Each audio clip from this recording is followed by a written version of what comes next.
저는 다시 세상을 보게 됐습니다. 붕대를 풀던 그날 의사 선생님의 얼굴이 처음으로 보였고 창밖의 하늘도 바람에 흔들리는 나뭇잎도 모두 제 눈으로 직접 볼 수 있었습니다. 기적 같은 일이었습니다. 하지만 그날 엄마는 이미 이 세상 사람이 아니었습니다. 엄마가 떠난 지 열흘째 되는 날 저는 엄마의 눈으로 세상을 보고 있었습니다. 그 사실을 알게 된 건 엄마 방에 남겨진 하얀 봉투 때문이었습니다. 지우야, 엄마는 이미 너랑 충분히 여행했단다. 이제 엄마 눈으로 세상 오래오래 보렴. 저는 그제야 알았습니다. 엄마가 왜 그렇게 갑자기 여행을 떠난다고 했는지, 왜 냉장고에 음식을 가득 채워놨는지, 왜 마지막 날 아침 제 얼굴을 그렇게 오래 쳐다봤는지 엄마는 끝내 말하지 않았습니다. 그리고 저는 엄마가 살아있을 때 단 한 번도 제대로 된 말 한마디 해드리지 못했습니다. 이 이야기는 제가 후회와 함께 살아가기로 결심한 그 시작에 대한 이야기입니다. 엄마는 남의 집 청소를 했습니다.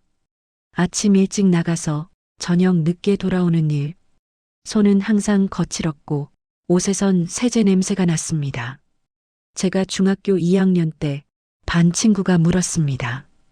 야, 지우 엄마 어디서 일하셔? 저는 대답하지 못했습니다. 회사. 겨우 그렇게 얼버무렸습니다. 그날 집에 돌아온 엄마는 여느 때처럼 피곤한 얼굴로 저녁을 차렸습니다. 지우야, 밥 먹어. 배 안 고파요. 엄마는 아무 말도 하지 않았습니다. 그저 제 방문 앞에 밥그릇을 두고 갔습니다. 저는 그때부터 엄마가 부끄러웠습니다. 친구 엄마들은 회사에 다니거나 가게를 하거나 뭔가 그럴싸한 일을 했습니다. 하지만 우리 엄마는 남의 집 바닥을 닦고 남의 집 변기를 청소하는 사람이었습니다. 고등학교에 올라가면서 저는 점점 더 엄마에게 차갑게 굴었습니다. 엄마, 학교 앞에서 안 봐도 돼요. 엄마, 부모 참관일 안 오셔도 돼요. 엄마, 제발 좀 조용히 살 수는 없어요? 엄마는 그럴 때마다 조용히 고개만 끄덕였습니다. 그래, 미안하다. 저는 그 말이 싫었습니다. 왜 미안하냐고, 왜 항상 그렇게 작아지냐고, 왜 제대로 된 직업 하나 없냐고. 그런 말은 하지 않았지만 제 태도가 다 말해주고 있었을 겁니다. 엄마는 그런 제게 한 번도 화를 내지 않았습니다. 그저 가끔 제가 자고 난 뒤 제 방 앞에 와서 문틈으로 숨소리를 듣는 것 같았습니다. 그리고 아침이 되면 항상 따뜻한 밥과 국이 식탁에 놓여 있었습니다. 그 무렵 엄마는 자주 기침을 했습니다. 엄마, 또 감기야? 응, 괜찮아. 약 먹으면 돼. 엄마 방에는 하얀 약 봉투가 여러 개 쌓여 있었습니다. 하지만 저는 신경 쓰지 않았습니다. 감기 정도야 누구나 걸리는 거라고 생각했습니다. 지금 생각하면 그때 이미 엄마는 알고 있었을지도 모릅니다. 자기 몸이 어떻게 되어가고 있는지. 하지만 엄마는 단 한 번도 제게 그 이야기를 하지 않았습니다. 고등학교 3학년 여름방학, 저는 친구들과 어울려 다니기 시작했습니다. 좋은 친구들은 아니었습니다. 담배를 피우고 술을 마시고 새벽까지 돌아다니는 아이들이었습니다. 엄마는 걱정스러운 눈으로 저를 봤지만 말리지는 않았습니다. 지우야, 조심해서 다녀. 네네, 알았어요. 저는 성의 없이 대답하고 문을 나섰습니다. 그날 밤 친구들과 PC방에 있다가 싸움에 휘말렸습니다. 누군가와 시비가 붙었고 순식간에 주먹질이 오갔습니다. 정신을 차렸을 때 제 왼쪽 눈에서 피가 흘러내리고 있었습니다. 응급실로 실려갔고 의사는 심각한 표정으로 말했습니다. 안구 손상이 심합니다. 시력 회복 가능성은 거의 없다고 보셔야 할 것 같습니다. 엄마는 그 말을 듣고도 울지 않았습니다. 그저 제 손을 꼭 잡고 조용히 말했습니다. 괜찮아. 괜찮을 거야. 병원비는 천문학적이었습니다. 수술비, 입원비, 약값. 엄마는 밤낮으로 일했습니다. 병원 의자에서 쪽잠을 자고 아침 일찍 일하러 나가고 저녁에 다시 병원으로 돌아왔습니다.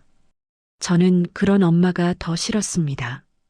엄마 때문에 이렇게 된 거 아니야? 엄마가 제대로 된 부모였으면 내가 이런 애들이랑 안 놀았을 거 아니야? 말도 안 되는 소리였습니다.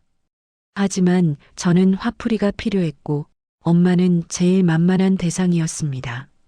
엄마는 그런 제게 아무 말도 하지 않았습니다. 그저 제 이마를 쓰다듬으며 말했습니다. 미안하다, 지우야. 엄마가 미안해. 저는 그 손을 뿌리쳤습니다. 그만 좀 해요, 진짜. 엄마의 손은 그대로 허공에 멈춰 있었습니다. 그리고 천천히 엄마는 돌아서서 병실을 나갔습니다. 그때 복도에서 엄마가 담당 의사 선생님과 긴 이야기를 나누는 모습이 보였습니다. 저는 그게 제 치료에 대한 상담이라고 생각했습니다. 하지만 나중에 알았습니다. 그날 엄마가 나눈 대화는 제 치료가 아니라 엄마 자신의 병에 대한 이야기였다는 것을. 엄마는 그 무렵 혼자서 다른 병원을 다니고 있었습니다. 저는 전혀 몰랐습니다. 엄마는 폐암 말기 진단을 받은 상태였습니다. 이미 전이가 진행된 시한부 선고. 의사는 엄마에게 말했습니다. 6개월에서 1년 정도 남으셨습니다. 항암 치료를 시작하셔야 합니다. 하지만 엄마는 고개를 저었습니다. 딸이 아직 치료 중입니다. 제 치료는 나중에 하겠습니다. 의사는 난색을 표했지만 엄마의 의지를 꺾을 수는 없었습니다. 그리고 엄마는 조용히 병원 윤리위원회를 찾아갔습니다. 장기 기증 상담을 받고 싶습니다. 상담사는 엄마에게 여러 가지를 설명했습니다. 사망 후 기증 가능한 장기들이 있습니다. 각막과 시각 회복에 도움이 되는 안구 조직, 심장 판막, 뼈와 피부 조직 등. 기증 의사를 밝혀주시면 사망 직후 절차가 진행됩니다. 엄마는 조용히 물었습니다. 딸이 제 눈을 받을 수 있을까요? 혈액형과 조직 적합성 검사가 필요합니다. 하지만 가능성은 있습니다. 엄마는 그날 모든 서류에 서명했습니다. 장기 기증 동의서, 안구 기증 동의서, 그리고 마지막 조건 하나.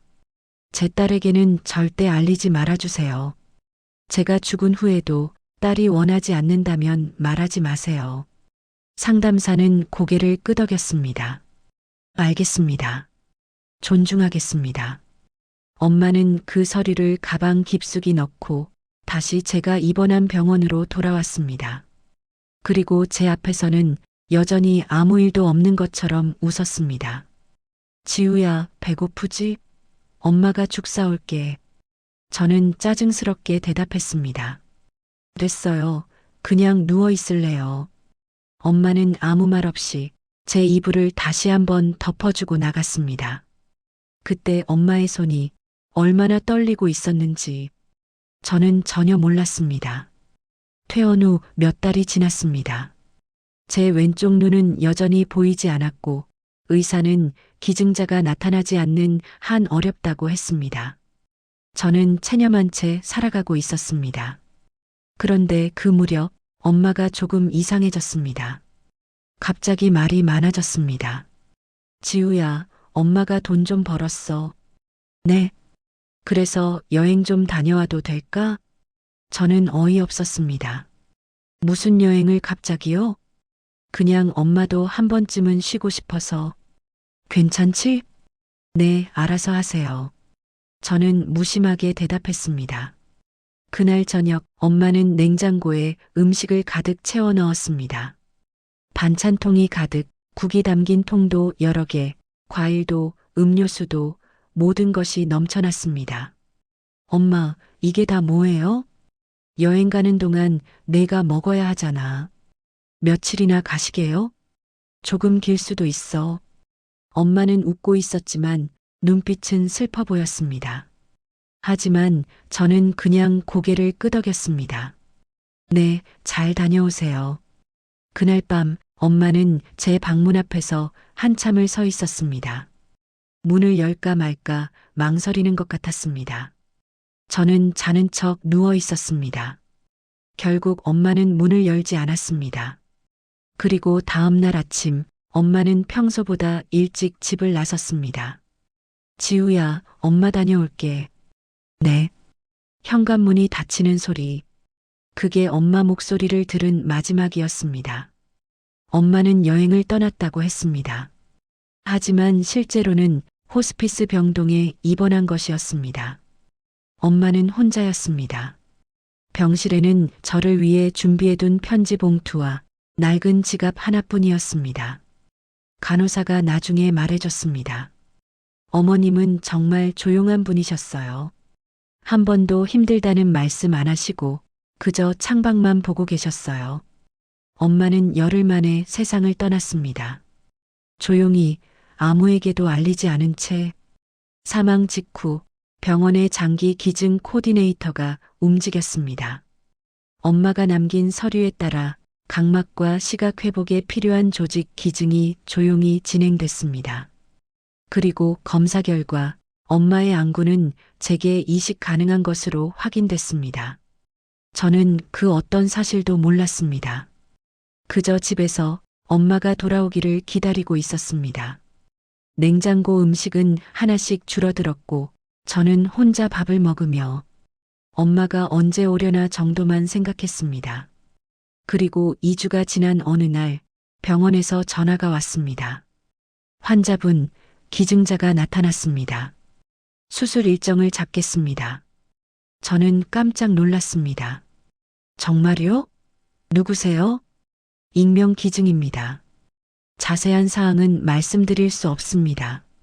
저는 감사하다는 말밖에 할 수 없었습니다. 그리고 며칠 후 수술실에 들어갔습니다. 수술은 성공적이었습니다. 붕대를 감은 채 회복실에서 깨어났을 때 의사 선생님은 조심스럽게 말했습니다. 잘 됐습니다. 일주일 후에 붕대를 풀어보겠습니다. 그 일주일은 제 인생에서 가장 긴 시간이었습니다. 다시 볼 수 있을까? 세상이 어떻게 보일까? 하지만 동시에 엄마는 왜 아직도 안 오시지? 그 생각도 들었습니다. 전화를 해도 받지 않았고 문자를 보내도 답이 없었습니다. 붕대를 푸는 날 저는 떨리는 마음으로 의자에 앉았습니다. 천천히 뜰게요. 처음엔 흐릿할 수 있습니다. 붕대가 풀리고 빛이 들어왔습니다. 처음엔 아무것도 보이지 않았습니다. 하지만 점점 희미한 윤곽이 보이기 시작했습니다. 의사 선생님의 얼굴, 창밖의 하늘, 그리고 거울 속 제 얼굴, 보여요. 저는 울음이 터져 나왔습니다. 보여요, 선생님. 의사 선생님도 미소를 지었습니다. 축하드립니다. 정말 잘 됐습니다. 저는 그 순간 너무나 기뻤습니다. 하지만 동시에 알 수 없는 슬픔이 밀려왔습니다. 마치 누군가가 제 눈을 통해 저를 바라보는 것 같은 느낌. 따뜻하지만 슬픈 시선. 저는 고개를 저었습니다. 무슨 이상한 생각이야. 그리고 병원을 나와 집으로 돌아왔습니다. 엄마는 여전히 없었습니다.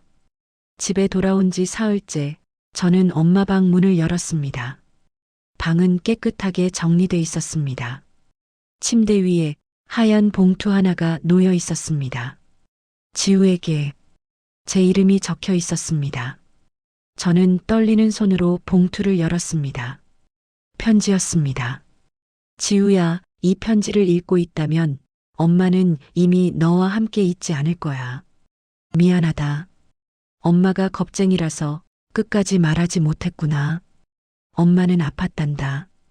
내가 다친 그 무렵부터 이미 많이 아팠어. 하지만 말하지 않았어. 내가 걱정할까봐. 내가 미안해할까봐.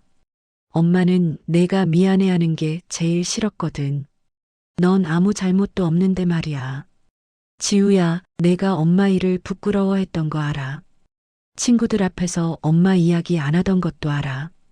괜찮아. 엄마는 한 번도 속상하지 않았어. 오히려 엄마가 미안했지. 더 좋은 엄마가 되지 못해서. 하지만 지우야, 엄마는 후회 없어. 내가 밥 먹는 모습 보는 게 좋았고, 내가 자는 모습 보는 게 행복했어. 그걸로 충분했단다. 이번에 내가 받은 수술, 기증자가 누군지 궁금하지? 그게 바로 엄마야. 엄마가 떠나면서 마지막으로 너한테 줄 수 있는 선물. 이제 넌 엄마 눈으로 세상을 볼 거야. 엄마가 보고 싶었던 모든 것들을 대신 봐줘. 예쁜 꽃도, 높은 하늘도, 내가 웃는 얼굴도. 엄마는 이미 너랑 충분히 여행했어. 내 눈으로 세상을 보면서 엄마도 함께 있을 거야. 지우야, 부디 행복하게 살아줘. 엄마를 미워하지 말고 너 자신도 미워하지 말아줘. 넌 정말 소중한 사람이야. 엄마의 전부였어. 사랑한다, 우리 딸. 엄마가. 저는 편지를 읽으면서 그대로 주저앉았습니다. 손이 떨렸고 눈물이 쏟아졌습니다. 엄마. 저는 그제야 깨달았습니다. 엄마가 왜 그렇게 음식을 가득 채워놨는지, 왜 마지막 날 아침 제 얼굴을 그렇게 오래 봤는지, 왜 여행을 간다고 했는지. 엄마는 떠날 준비를 하고 있었던 겁니다. 그리고 마지막 순간까지 저를 위해 무언가를 남기려고 했던 겁니다. 저는 거울 앞에 섰습니다. 제 눈을 들여다봤습니다. 이제 이 눈은 엄마의 눈이기도 한 겁니다. 엄마, 이제야 제대로 볼 수 있어요. 저는 창밖을 바라봤습니다. 하늘이 보였습니다. 구름이 천천히 흘러가고 있었습니다. 엄마, 이제 엄마 눈으로 세상을 볼게요. 엄마가 보고 싶었던 모든 것들을요. 그날부터 저는 매일 하늘을 봅니다. 그리고 생각합니다. 엄마도 지금 이걸 보고 있겠지. 엄마는 끝내 말하지 않았습니다. 하지만 엄마의 사랑은 지금도 제 눈 속에 남아 있습니다. 그리고 저는 그 사랑을 안고 살아가기로 했습니다. 후회와 함께, 감사함과 함께.